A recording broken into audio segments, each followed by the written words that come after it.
अस्सलाम वालेकुम। जिस तरह के पहली वीडियो पार्ट 1 के अंदर हमने कुछ चीज़ें पॉइंट आउट की और कुछ चीज़ें रह गई थी, चूँकि वीडियो लंबी हो रही थी तो इस वजह से मैंने कहा कि मैं सेकंड जो इसकी एपिसोड होगी वहाँ पे हम इन बात को मेंशन्स कर लेते। फॉर एग्ज़ाम्पल अच्छा, अब यहाँ पे जो हम बातें मेंशन करने वाले हैं उसमें एक बात ये है कि जो आपने ओपन प्रोजेक्ट्स हैं उसके अंदर आपने कभी भी नहीं जाना। अब ओपन प्रोजेक्ट से मतलब ये कि जितने भी काइन मार्केट कैप के ऊपर आते हैं या टेलीग्राम के ऊपर या ट्विटर के ऊपर आपके पास कोई आ जाते हैं। अच्छा, इसका सीक्वेंस क्या होता है, कैसे आपको ट्रैप करते हैं? ट्रैप आपको इस तरह करते हैं कि ट्विटर के ऊपर आपको मेंशन कर देते हैं और आपको कह देते हैं कि आपका गिव अवे में नाम आ गया है, ठीक है।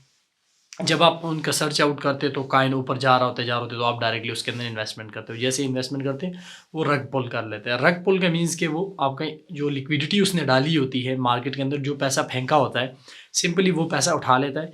और जब वो उठाता है मीन्स कि ख़रीदार ही नहीं है तो फिर आपको कहाँ पे बेचने पड़े, तो इसको हम कहते हैं रग पुल। तो बहुत सारे प्रोजेक्ट्स आपको रग पुल कर लेते हैं।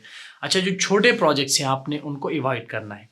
अब छोटे प्रोजेक्ट्स मीन्स के ये कि अच्छा डोज को हम अवॉइड करें, नहीं, ऐसा नहीं है। अब कुछ प्रोजेक्ट इस तरह के, जिस तरह कोई पोल्का डाट के ऊपर कोई प्रोजेक्ट आ गया, सोलाना के ऊपर कोई प्रोजेक्ट आ गया, या इवन मेटिक के ऊपर कोई प्रोजेक्ट आ गया, ठीक है, बहुत छोटा प्रोजेक्ट है और जैसे ही आते ही आप देख लेते हैं कि 0 point at the end something, मतलब कुछ है प्राइस है और उसकी प्राइस लेकिन लाइक कि आपको $100 में मिलियन कॉइन्स मिल रहे हैं, बिलियन मिल रहे हैं, ठीक है।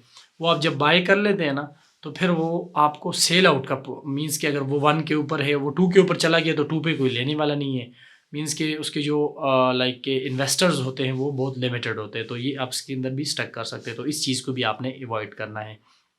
अच्छा, इसके अलावा आपने जो बाकी प्रोजेक्ट से मीन्स के जिस तरह अगर आपको किसी प्रोजेक्ट के बारे में पता नहीं है, ठीक है, और कोई प्रोजेक्ट आ रहा है और आप लाइक के हाइप उसकी बनी हुई है, जिस तरह के रिसेंटली हुआ है पाई के नाम पे। अब जो ओरिजिनल पाई था वो अभी तक नहीं आया हुआ, उसका क्या फ्यूचर है उसके ऊपर हम अलग डिबेट है, उसके ऊपर मेरे कुछ पॉइंट्स हैं, तो वो तो एक साइड पे चीज़ है। बट ये है कि अब वो प्रोजेक्ट नहीं है, उसके नाम के ऊपर एक प्रोजेक्ट बना, उन्होंने बड़ी अच्छी मार्केटिंग की, मार्केटिंग करके पूरे पाकिस्तान में, पूरी दुनिया के अंदर उन्होंने जो उसको स्प्रेड आउट किया। अब स्प्रेड आउट करने के बाद ये हुआ कि सारे समझने लगे कि ये वही पाई है जो कि हमारे पास पड़ा हुआ है। अब वो पाई गया 347 के राउंड अबाउट, वहाँ पे उसकी प्राइस 1-2 दिन के अंदर की, जैसे लोगों ने बाई किया वो डायरेक्टली आगे $100 पे आई थिंक 170 और राउंड अबाउट इट, और फिर वो और भी आता गया, ठीक है, क्योंकि अब जो ऑल टाइम हाई था, अगर कोई प्रोजेक्ट स्ट्रांग नहीं है और डायरेक्टली ऊपर से आके नीचे गिर जाता है तो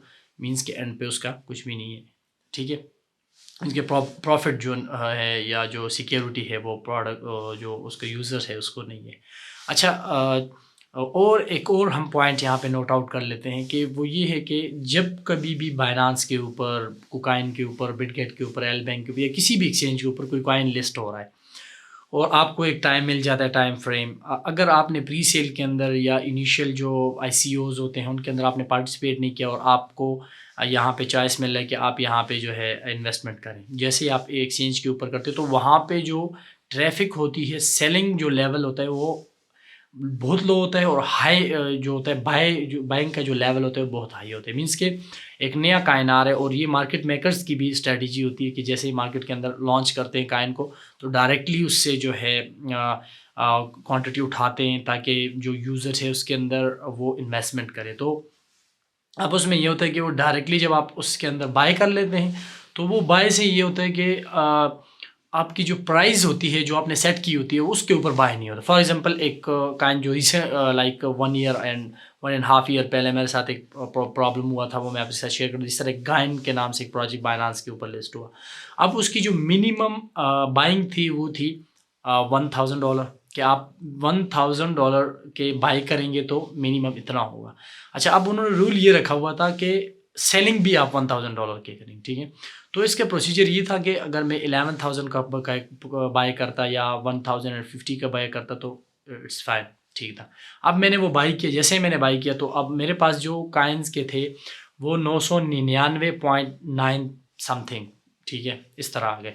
अच्छा, अब उसके अंदर 0.1 की कमी थी सेल आउट करने की। अब मैंने गलती से बाई किया था या वैसे मैं चेक कर रहा था कि क्या मतलब थोड़े बाई करता, बट वो अनफॉर्चुनेटली हो गया मुझसे, ऑर्डर प्लेस हो गया और डायरेक्टली बाय हो गया। अब हाई प्राइस के ऊपर हुआ तो जब उसकी सेल आउट करने की बारी आई तो अब वो मेरे पास तो अमाउंट थी नहीं। अब उसके लिए मुझे क्या चाहिए था कि मैं और बाय करता, ठीक है, और बाय करके 1000 के, क्योंकि मिनिमम लिमिट ही 1000 थी, तो वो बाय करके दोबारा जो है मैं ऑर्डर प्लेस कर, तो इस वजह से मैंने उसके अंदर कोई भी वो इन्वेस्टमेंट नहीं की। मैंने कहा चलिए ठीक है, जो 1000 है अब ये तो चले गए, अब ये तो वापस आना नहीं है। और अभी भी वो गायन मेरे पास $7 अभी जो उसकी प्राइस बन रही है 1 ईयर पहले या 1.5 ईयर पहले, अभी तक मेरे पास पड़े हुए हैं, बट मैंने होल्ड किए हुए हैं। तो वो जो है उसकी प्राइस ही, और वो डायरेक्टली डंप हुआ। और बाइनांस के ऊपर आपने कुछ टाइम नोट भी किया होता कि बाइनांस के अंदर बहुत ज़्यादा लाइक डंपिंग फैक्ट्री बन चुकी थी। कोई भी प्रोजेक्ट डायरेक्टली लिस्ट करते थे और उससे पैसे लेके, और एट द एंड मार्केट के अंदर यूज़र को कोई प्रॉफिट नहीं होता था। तो ये चीज़ें इसमें थी। अच्छा, एक और इम्पॉर्टेंट बात कि आपको पोर्टफोलियो मैनेजमेंट आना चाहिए। पोर्टफोलियो मैनेजमेंट क्या है वो हम नेक्स्ट वीडियो में डिस्कस करेंगे, बट ये भी एक कंपलसरी चीज़ है कि अगर आपके पास ये हो तो आप लाजमी जो है मार्केट के अंदर सर्वाइव कर जाएंगे। So thank you very much.